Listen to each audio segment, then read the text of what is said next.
Perfeito, então para você a live desta quinta-feira do presidente Jair Bolsonaro aqui em Os Pingos nos Is. E agora para você a análise do nosso time, começando com José Maria Trindade em Brasília, que destaca da live de hoje, Zé.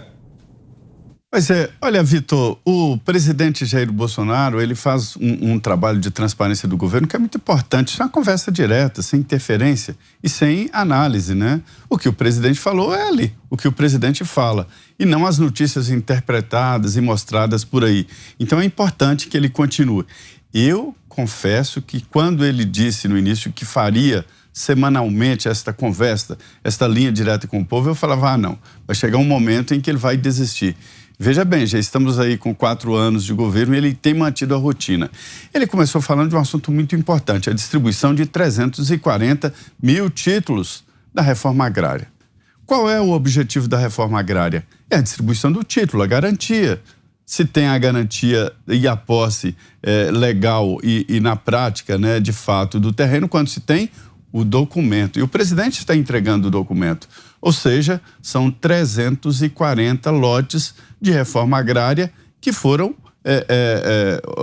na prática, colocados pelo presidente.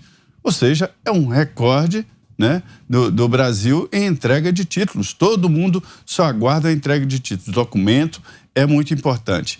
Sobre essa história do ministro Edson Fachin, dizendo que o processo de eleição é civil, de forças desarmadas e não forças armadas, é mesmo, no mínimo, muito descortês, né?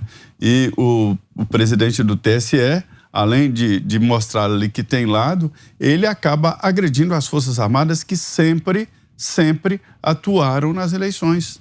Eu acompanho o processo eleitoral. É uma chuva de pedido de forças especiais, de segurança.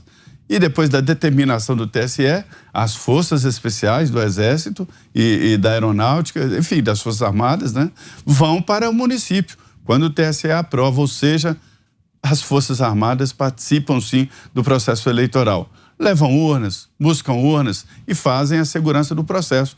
Isto é participar do processo eleitoral, não tenho a menor dúvida disso.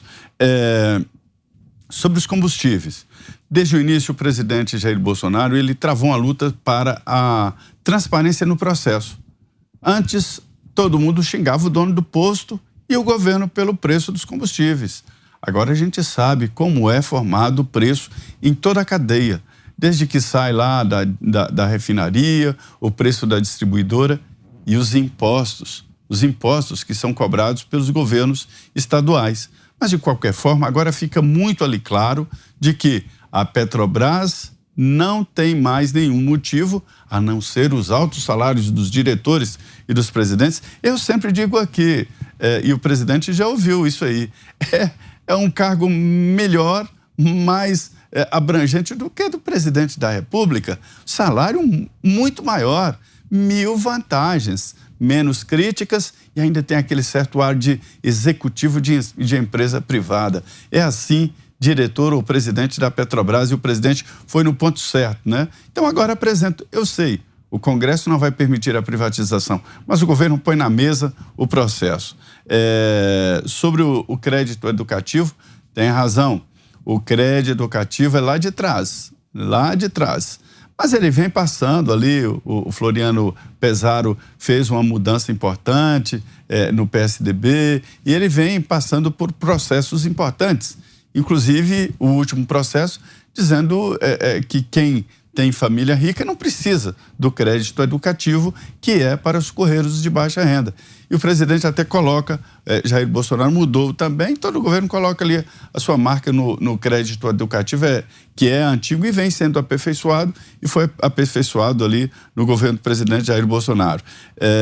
E sobre a CEAGESP nem se fala. Aquilo ali era um antro de todo tipo de corrupção, uma coisa fechada, e chega a níveis ridículos de cobrar propina para a prostituta trabalhar lá dentro.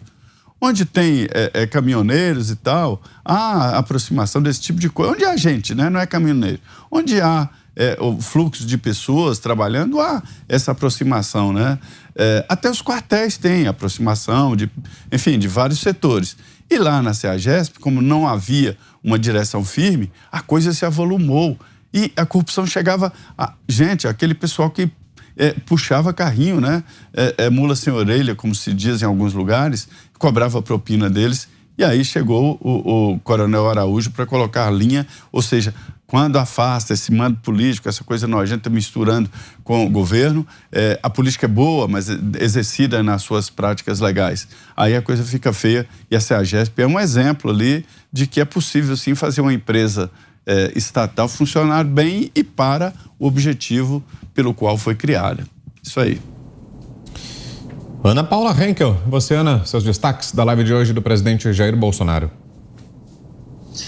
Uma live mais tranquila, né, do presidente, sem entrar aí em muitas polêmicas, mas como o Zé disse, eu também achei bem interessante lá atrás, quando ele disse que faria essas lives semanalmente, que ele falaria diretamente com a população, com seus eleitores, também as pessoas que não votaram no presidente, mas que tem o presidente aí como líder da nação. E nós temos visto através desses anos todos que o presidente ele é muito natural, né? E aí não custa a gente lembrar daquela reunião ministerial que o STF, que era uma reunião sigilosa, logo que o ex-ministro da Justiça Sérgio Moro saiu, né, bradando as sérias acusações, né, fez muitas ilações ali saindo daquela reunião. O STF tirou a reunião de condição sigilosa e mostrou o que foi dito na reunião e, né, para a surpresa de muitos e não de tantos, o presidente Bolsonaro demonstrou ser exatamente essa pessoa que ele é aí na live, uma conversa franca, uma conversa direta, e não esses personagens que nós temos visto nas redes sociais, nos comícios, né, que faz até a gente questionar quem é Geraldo Alckmin, por exemplo, que há pouco tempo condenava Lula, condenava o PT, dizia que era o partido mais corrupto da nossa história, que Lula ele voltaria à cena do crime e hoje está aí em cima dos palanques, né? Então é muito difícil sabermos o que eles realmente são por trás das cortinas, atrás das cortinas, no backstage. E aquela reunião mostra que o presidente ele é isso que nós vimos aí nessa live. Eu acho que o ponto que eu queria trazer da live do presidente é em relação à Petrobras, porque abre-se um debate importante desde que o presidente Bolsonaro assumiu em 2019, que é sobre a privatização da Petrobras, a opção do brasileiro, do consumidor, ter outras opções também nesse campo energético no Brasil. Hoje nós vimos o novo ministro das Minas e Energia, o senhor Adolfo Saxida, dizendo sobre quebrar, né, o monopólio, a libertação do povo brasileiro. E aí um pequeno parênteses aqui para a nossa audiência, recomendo muitíssimo quem não viu, assistir o pronunciamento e a postura do ministro Adolfo Saxida ontem, um pronunciamento rápido quando ele assumiu a pasta, mas as palavras e o simbolismo de tudo que ele disse ali naquele pronunciamento, a coragem também, o patriotismo. E, para finalizar, Vitor, não dá para não comentarmos sobre o que o presidente disse do Alexandre de Moraes, ele suspendeu aí aquele decreto do presidente, reduzindo o IPI em 35%. Mais uma vez, o presidente expondo de maneira democrática, republicana, dentro das 4 linhas, como ele mesmo faz, o que esses ministros estão fazendo, não apenas com o povo brasileiro, como agentes políticos e ativistas, mas como eles vêm desrespeitando de uma forma inacreditável, eu diria até histórica, a nossa Constituição. E para a gente fechar, Guilherme Fiuza, em 3 minutos. Fiuza. Esse ponto sobre a postura, o discurso aí do ministro Luiz Edson Fachin, é muito importante assinalar o presidente trazendo os termos da portaria que criou essa comissão de transparência, da qual aparentemente o Supremo desistiu, o TSE desistiu. Então o presidente chega a falar, se desistiu, pode revogar a portaria do ministro Barroso, e o ministro Fachin fazendo discursos, né, subindo aí num palco, né, para fazer retórica no momento em que o país precisa de sobriedade na discussão da eleição. Então, o presidente trouxe de volta os termos desta portaria, que assinalam claramente que, como atribuição, esta comissão tem a possibilidade de participar do aprimoramento e da fiscalização do processo eleitoral. Isso foi revogado? Eu volto a perguntar. O TSE desistiu desta comissão? Se ele não desistiu, ele está sinalizando um ato ilegal. Ele criou uma norma que ele mesmo não está cumprindo, o Tribunal Superior Eleitoral, juiz da eleição. Então, o presidente assinalou que o que as Forças Armadas fazem como integrante convidada desta comissão é exatamente o que está na proposição da portaria.